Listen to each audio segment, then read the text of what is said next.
जय Jagannath welcome back to my YouTube channel. आम कोबी नहीं कोबी को भल भाव में बाछिकी हलदी आ लुण भिजई देचे कहीं कोबी पोक थाए तो ता सांगरे आम तारी साइज्र आड़ नहींचे एवं कोबी को भी नहींचे। देखो आप देखुवे बड़ बड़ साइज्र कोबी काटी देचे तापर आलू को फ्राए कर रखी अलरेडी मु कढ़ाई बसई तेल गरम हो गला तादे 5 फुटण देची जीरा देची दे सारापर गोटा मसला सब देची गोटा मसला दे सारापर सुखिला लंका 2टी देची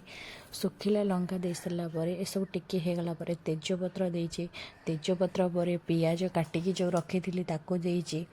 पियाज देखो हल्का ब्राउन कलर हो गला काटिकी रखि टमाटर दिखाई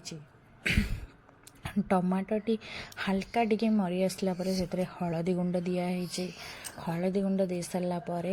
आम ता सागे जीरा पाउडर देचे धनिया पाउडर देचे दे सारापर ए सब को टिके मिक्स कर सारापर आम जो पेस्ट बन अदा रसुण आ पियाजर जो पेस्टा ताको पकईचे ताको पकई सारापर आम काश्मीरी रेड चिली पाउडर पकईचे आपण स्वाद अनुसार से सब दे पारिबे लंका पाउडरटे जो काश्मीरी रेड चिली पाउडर दे पारिबे किछि समय पर आम करी पाउडर देचे टिके नाको हाफ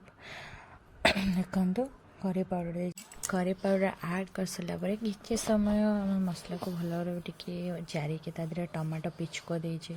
देखो टमाटर पिचको दे सारापर भल भाव मिक्स करके 5-10 मिनट पर मसलाटा को टिके कषिबा देखो अलरेडी हमारे मसला हो जाइए मसला हो गला से आम आलू जो फ्राए करके रखी से आलू को आम ऐड करुचु ऐड कर सारापर आलू को भल भाव में कषि देचु आप देखिपे आलू रो मसलार मिक्सर जो कलरटा हो देखिपे केमती पूरा ब्राउन कलर से आम हल्का पानी ऐड कर सारापर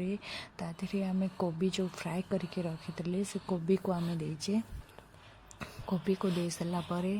आलू आ मसला आ कोबी ताको भल भाव में आम मिक्स कर सारापर से आम गरम मसला देचे अलरेडी आमर कोबी का